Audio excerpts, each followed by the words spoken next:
bajya bavuga ngo iyo ukize baraza.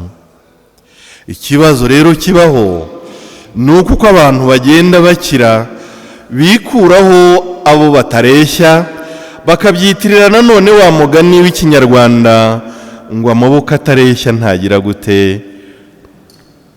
Burya rero umukire mwiza ahubwo uko amaboko yagenda aba maremare niko agenda ajya gusuhuza no kuramukanya n'abaciye bugufi.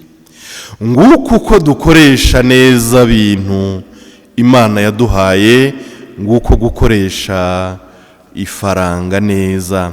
Ikindi cya nyuma ari nacyo ndangirijeho, ni nacyo nanatangiriyeho, ni ukwigengesera cyane kugira ngo ibintu ari byo bigaragazwa n'ifaranga hano bitazatwara umwanya w'Imana.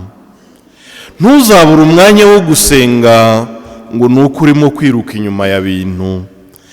Ntuzabura umwanya w'ibikorwa by'urukundo ngo nuko wiruka inyuma y'ifaranga.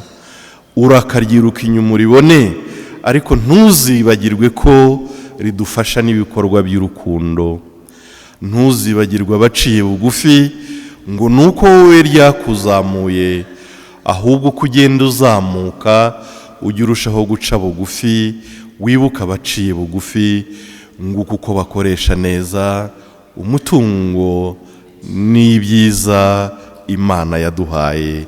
Nongere mbisubiremo, Imana iruta imanga, Imana iruta ingabo, Imana iruta bintu, Imana iruta ifaranga. Nidushakashaka Imana yacu, maze n'ibyiduhaye tubikoreshe tuyikunda, tuyikundisha abandi, kandi tuyikorera ubudatuza. Nyagasani Yezu nabane namwe.